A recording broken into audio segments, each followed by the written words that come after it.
I think one of the mistakes I made was letting them know how concerned I was about money.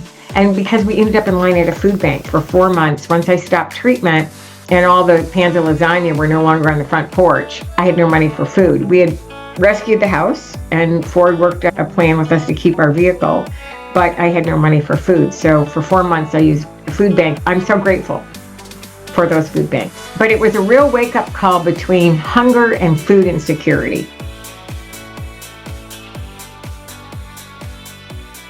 Katana Abbott, and I want to welcome you all to Smart Women Talk. October is Breast Cancer Awareness Month, and this month we are focused on innovation, hope, and healing. Although 1 in 8 women in the U.S. will develop invasive breast cancer at some point in her life, with early diagnosis, women have many options available to them so they can thrive beyond breast cancer. I know because I'm one of them, and so is our guest today. I'm so excited to be speaking with Molly MacDonald, co-founder and CEO of Pink Fund and editor-in-chief of Breast Cancer Wellness magazine. Today, we're going to share some exciting developments in breast cancer research, like some new treatments that we're aware of, and the ongoing mission of the Pink Fund and the powerful difference it makes and has made for women in treatment. Molly, with that, welcome back to Smart Women Talk. I've been looking forward to doing this. And on our second show this month, I'm having Dr. Jeffrey Mensa, the naturopath doctor that you sent me to, who has just been unbelievable. I want to make sure people know that the whole month is focused on breast cancer awareness. You have such a powerful voice in this community, Molly. How long have you been doing it? And what inspired you to start Pink Fund? I was diagnosed with the early stage of breast cancer in April 2005, actually April 1st. So I had that kind of no fooling, it's breast cancer diagnosis. And while my disease was unlikely to take my life, and I will say that my risk of recurrence is still there, it took my livelihood. I was transitioning between jobs at the time of my diagnosis.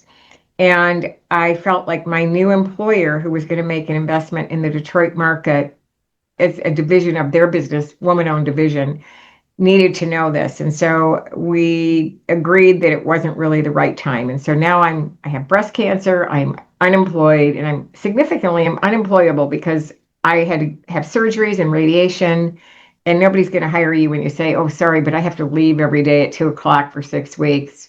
And this was 20 years ago. All this all came about. I'd been through a financially devastating divorce, so I had no savings. I had no alimony, sporadic child support. And without my income and the addition of this COBRA premium, at the time, it was $1,300 a month to access my care.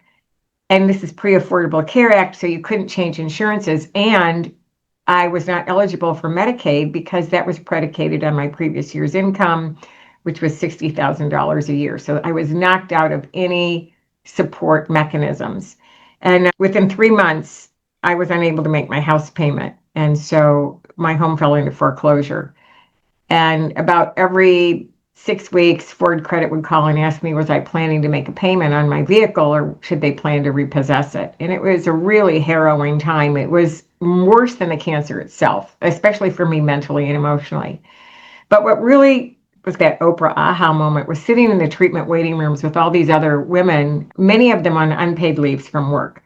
And their conversations were things like, I'm going to have to not let my kid go back to college, or we're going to put the house on the market, or I've maxed out my credit cards. I have no more money to cover the copays and the deductible. And then what I heard was, my treatment protocol is going to outlast my Federal Medical Leave Act benefit, and I'm not going to have a job to return to. I'm going to stop treatment and go back to work.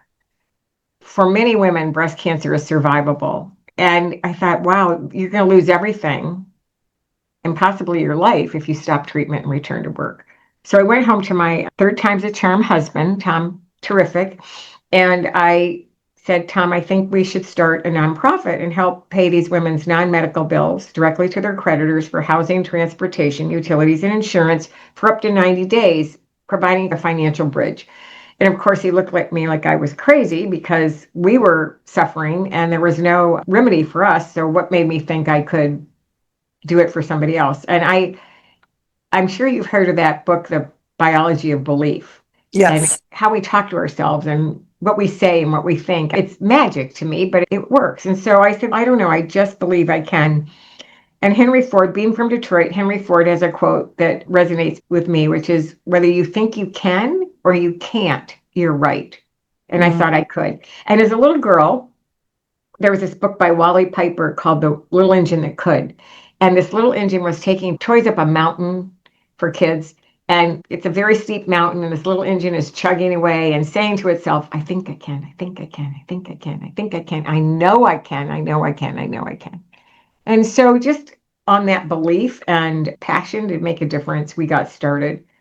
And fast forward to today, we've paid out close to $11 million in bills to patients' creditors, helping them bridge that financial burden.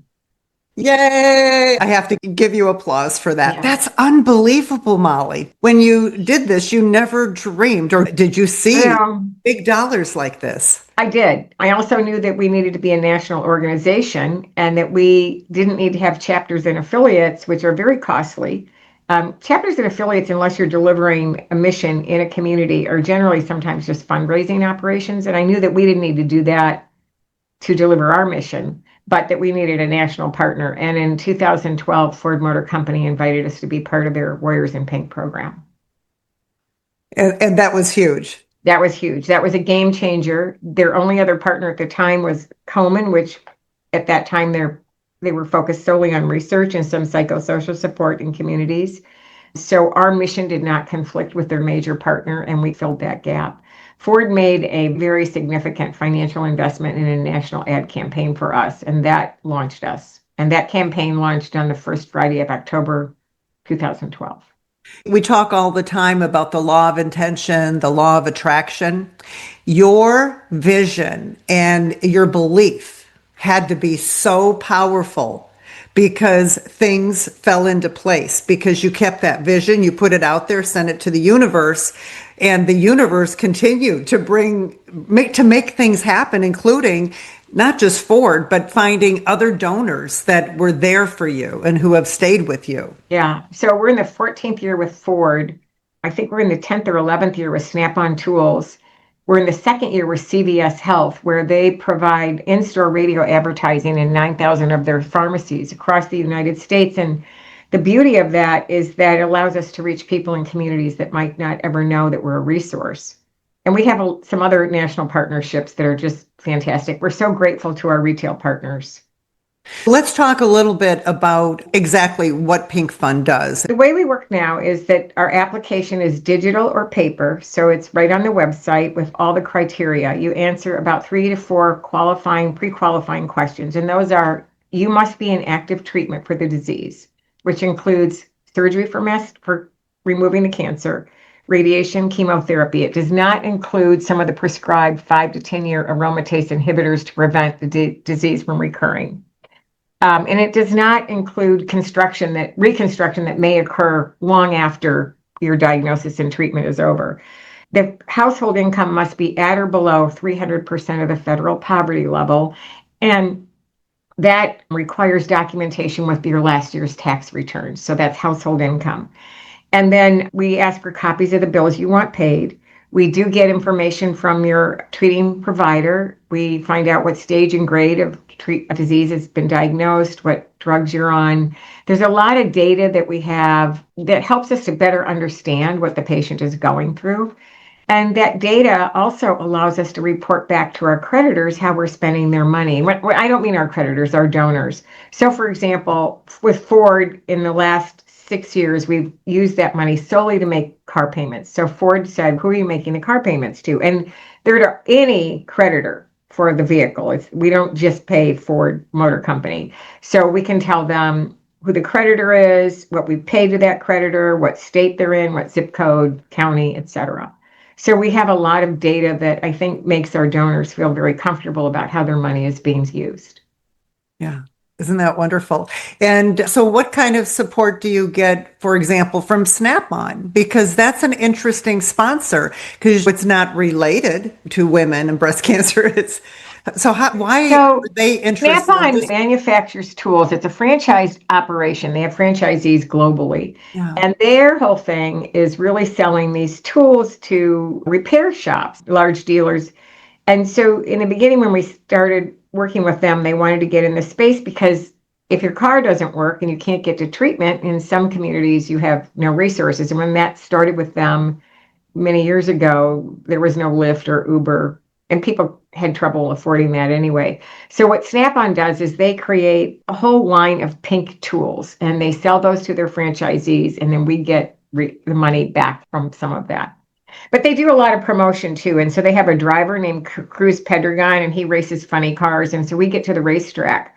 And the interesting thing about that is the racetrack is an interesting place to be because there's a real disparity between the very wealthy car owners, right, and people who attend the races. And so, again, just like the CVS Health partnership, it allows us to reach communities that might not otherwise know about us because there's a lot of media and PR at these races and interviews with our team and their team. Share a story about someone who really had an amazing experience because of what you did, like where they were and how this helped them. A couple of years ago, there was a woman who was living in a trailer and she couldn't pay her lot rent. And she said that if we hadn't paid her lot rent, that she would have had to add homelessness to her list of things to deal with. That's number one.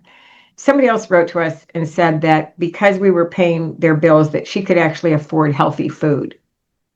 We know a lot of people, we call it drive-through dining. It's not so inexpensive anymore, but back when I went through my divorce, I became one of those drive-through dining moms because it was cheap and effective, efficient. It wasn't healthy, but we did that. And so when people tell us they can now buy healthy food, that's interesting. The other thing, I think, the mental health piece is something we can't really quantify or qualify except anecdotally that now people are sleeping better. I don't have to worry about paying my car payment for 3 months or all my utilities for 3 months. And they're able to sleep at night. And I know from my own personal situation that really being in this financial free fall was really stressful. And I've told people that during that time, I actually began to wonder if my children would be better off without me because I had a $500,000 life insurance policy on my head. And so it really messed with my mind. And I was just going to ask you about the children. I'm getting choked up here hearing you say that. And to think about it's bad enough the mother is going through this treatment, but then the financial stress So they sensed that because when I had to take them and leave their father, it was a real change in lifestyle. We were one percenters. We were very wealthy, and my former husband, their father, lost all our money. And I had to take them and move very quickly from a very large home on 2 acres with a pool and a pool house into what I call a lovely Leave It to Beaver community, homes built in the 1960s, moving them from private school to public school. And they all have, and you would know this as a money coach, they all have mental and emotional issues around money, every one of them. And that really sticks with you because it's very difficult for them, I think, sometimes. I think one of the mistakes I made was letting them know how concerned I was about money. And because we ended up in line at a food bank. So we ended up in line using a food bank for 4 months. Once I stopped treatment and all the pans of lasagna were no longer on the front porch, I had no money for food. We had rescued the house and Ford worked a plan with us to keep our vehicle, but I had no money for food. So for 4 months, I used a food bank. And I will tell you, I'm so grateful for those food banks because we have one in our community too, and it's unbelievable. It's our neighbors that are going there. No. yeah, you don't know. And actually the food bank I used, they ended up doing a video of me and my story because I was an unlikely food bank candidate. I didn't fit the profile. I was educated. I was well-groomed, I was articulate, but I had this situation in my life, this short-term problem. And one time, the last time I went to the food bank, they called me back and they said, come in back here. We want to show you what we think you could use some of this stuff. Now I will say that food banks are great because it's more like shopping at the grocery store. You pull things off the shelf you're going to use. But back then, 20 years ago, they would give you boxes. So I go back in this room and there's things like caviar and artichoke hearts and hearts of palm and Dean and DeLuca jams and Williams Sonoma cake mixes. And I said to them, what do you want me to take? They said, I want you to take all of it. And it was a flashback to when I actually had my groceries delivered. I did not go to the grocery store. And if my kids came home and needed something for the food bank, I probably gave them that jar of artichoke hearts that came back to me. It was just so strange. But it was a real wake-up call between hunger and food insecurity. That is just so important. Now, your other mission right now, you purchase Breast Cancer Wellness Magazine. Mm-hmm. Now, what was that all about? Well, I never considered acquiring a publication. However, in 2012, I became aware of this magazine that came out quarterly in print. And I called the publisher and I said, I have a story that I think is of value for your readers. And so I ended up being their cover story in April of 2013. And then I started writing a column for them on the financial burdens and some of the solutions.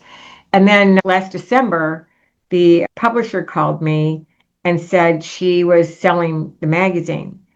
And we had just recently redone our mission statement to include education.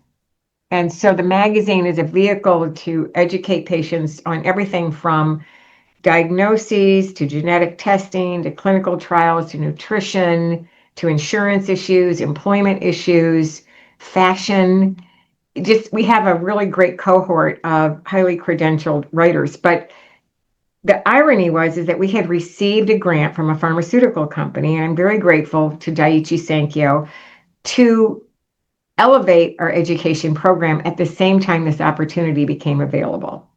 So again, while that was not on my vision board, it was a very strategic move on our part to have this as part of our mission. We have about 28,000 subscribers. It's free to subscribe to. You can go to the Pink Fund website and subscribe for free. It's fully digital now after COVID. We are hoping with the proper funding to create a portal where people can order paper copies or clinics can order paper copies to provide to their patients in waiting rooms. But it's been really interesting. We also focus in on the magazine on different treatment plans. We're hoping to add in kind of an editorial op-ed. There's a whole thing around personalized medicine, shared decision making, dosing.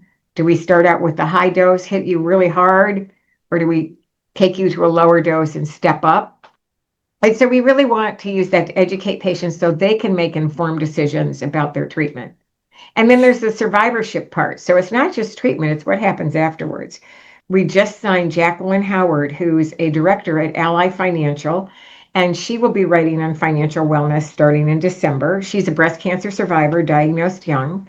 We have a sex therapist, a certified sex therapist, and a oncology social worker named Sage Bolt, who will be writing about all the issues around sex, and they will be culturally relevant or culturally sensitive, and even up to end of life. What does that look like with touch when maybe you can still hear, you can still feel, but you can't speak? And I heard her speak and she was just so sensitive in sharing this that I thought, this is an issue for many women. We lose our breasts, they take our ovaries out. We've lost, we think, our attractiveness. And so she'll be writing about that. Oh, that's so important too. And I didn't hear if you touch on things like health, because the whole thing is health, but I'm talking about things integrative care that we can, do with taking charge. It is important to allow patients to know that there are other avenues for treatment apart from what we call standard of care, right? The whole point of the magazine is to educate patients. So as I said earlier, they can make informed decisions. And because our content contributors are highly credentialed, we don't have any kind of craziness out there, any kind of funny business. But we've published 3 issues now, and we're getting somewhere between 45 and 65 new subscribers weekly. So we just know it's a bonus to patients. Absolutely. Yeah. And because I was going to just ask you, like, how important, if you look at the scale, how important is this whole thing of having a positive mindset and the support, the financial support that Pink Fund gives, but also then the support of having education at your fingertips, things you wouldn't even have thought about, but because it's delivered in an interesting way and it's brought to you to help you stay empowered and not go, because it's so easy to lose faith or lose hope. The magazine educates and inspires and ultimately does provide hope. That's the whole piece of it. We also profile for what we call surthrivors, people who have been there, done that, so to speak, and come out on the other side. And so when we surveyed our readers last spring after the first issue came out, that's what we heard a lot of. They wanted more survivor. We have trademarked the term survivor at Pink Fund rather than survivor. And I just want to give an aside on that. When I was first diagnosed, I was at a wedding in July. I was diagnosed in April, as I said. I was at a wedding and somebody said to me, "How long have you been a survivor?" And I said, "I'm not yet." And it was somebody in the healthcare system. She said, "Well, you're actually a survivor and from the time of diagnosis until you pass away." And I thought, I felt like I had an expiration date on my forehead, and I wanted a term that reflected the value of that person's life. So whether they were deceased or not, survivor is a term that really reflects on some of the things that people have done. Well, and you really showcase that whole concept with your Dancing with Survivors. Tell us about that. When we got started, we didn't have any really fundraising mechanisms, and I didn't want to get in the walk run space because I felt even in 2005 and 6 it was already saturated. It's still a great space, and by the way, we now have a actual walk challenge that through a Facebook thing that we're doing for 62 miles in October that launches October 1st. But in terms of us mounting the event and spending all the money and getting the police protection, everything you have to hold a walk or a race is expensive. And at the time, the Dancing with the Stars was a big thing. And I could see that we would have an opportunity to do some storytelling, selecting dancers who have various stages and grades of disease and different stories to share where they would come out and they would perform a routine. They are taught by Fred Astaire dance pros, and then they can choose who their partner is. So partners have been husbands, daughters, physicians, sons, girlfriends, boyfriends. They come out and they choose the music and the style of dance they want. And so they perform. We have a backstory video of here's what happened to me, here's how I felt, why is Pink Fund valuable? And we say that the event educates, entertains, and inspires. And then they raise money by reaching out to their own networks to make donations in their honor. Isn't that wonderful? And I've been to these and they are so much fun. They're festive. And how often do we get to dress up anymore? Because everyone dresses up and they're just fun surprises. And that's your big fun event every year. It is, but because we're a national organization, this event only happens in Michigan. But there's where we have these third-party partners all over the United States that host events for us, and some of them are walks and runs. Okay, good. So what's next for you? What else would you like to share with us that maybe I haven't touched on? I think, that we're building the magazine and the content, and every issue will have a special section. So there's a real increase in younger women being diagnosed. We're looking into that for our winter issue, which will drop December 9th, about the challenges that younger women face versus older women, which those challenges are things like college loans, fertility, buying a first home, not having any money really for Social Security if you had to get SSDI, and just the fear of being young and maybe having young children. So we'll be doing that. In the March issue, it's the body image issue. And there's been a real movement towards remaining flat. Reconstruction can fail. It can cause other autoimmune diseases. It's costly, it's painful.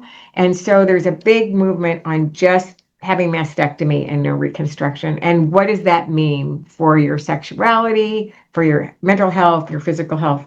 So every spring, the body image issue, and on this issue, Land's End, who's a new partner of ours, will be featuring two twins who were diagnosed same breast. They're identical twins, same spot in the same breast. Crazy, right? Yeah, absolutely. And they partnered with Land's End, and they're designing some special swimsuits that will be revealed on that March cover issue. We're also going to be working with a woman named Christine Handy, and she has a movie out called Hello Beautiful. She chose to remain flat. She was a Victoria's Secret model. And her movie is just taking off. They're screening all over the country, and it's up for an Oscar, possibly for a documentary. Just spreading ourselves out. Other things that we're looking at is expanding our board of directors, more national individuals with various degrees of competencies that we need on the board. And then I have a retirement date set of January 2028. And so we're starting to plan for succession. And it's not going to be all like the TV show. None of my children are going to be, and I have 5, are going to be candidates for my position. But it's going to be an interesting time.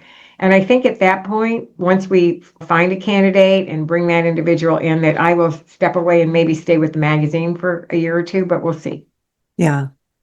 Yeah, I don't see you doing nothing. I know you're always going to be active. And I think that's so important when I always call it retiring to something. And Yeah. the idea of an encore career, something that can keep our mind going and keep us active. And of course, we'll have a lot more flexibility then too with your time. When you're a self-appointed CEO, you have a lot of flexibility, which is interesting. I do report to a board of directors. And so I'm not just flying by the seat of my pants all the time. But in retirement, I'm thinking about teaching chair yoga in senior centers. I want to, this is going to sound strange, but I want to work at the funeral home and I want to write eulogies for families. Having seen so much death in the space that I'm in, just honoring a life that has passed in a way that this becomes a historical document. I think it's really important. And then I want to do stand-up comedy. You'll do it all, Molly, because I know Maybe, I don't know. And I want to write some screenplays, so I don't know. Yeah, you'll stay busy. That's wonderful. Let's share, how can people find you? We've mentioned Pink Fund several times, but tell us the different ways that they can find you. If you Google financial assistance for breast cancer, we're going to come up. We don't pay to be a sponsored, but we're right up there. The Breast Cancer Wellness Magazine, again, just go to our website. On the website, there's a whole education pages, so that's there as well. There's the way to apply. There's all the event pages and all our partnerships are there. So let's say, I'm going to make this up. We have a partnership with Fleet Farm, 49 General Farm stores in October that do Roundup for us. So all those things will be listed there. So let's say you live in the Dakotas or Iowa, they're in Iowa. You can find out where to go. The other thing is, if you'd like to be an ambassador for Pink Fund, we have a training program and you can apply to be an ambassador anywhere in the US. And as an ambassador, you can simply be somebody who educates about our program. You can do check presentations, and if you choose to, you can do some fundraising. They get vetted, then they go through training, and then they have monthly meetings with all the other ambassadors to get to know each other. And that's been really fulfilling for them. Oh, that's great. Someone who's gone through this, they really do have a purpose to want to help others. Yeah. There's a lot of that. How can I help somebody else? Wonderful. What is the website, though? It's www.pinkfund.org. Share this website, check it out, and we all know people that can benefit. And also make a donation. Yes, if you will care to make a donation, there's also a way to engage with us further. And subscribe to the magazine. It's free, so why not?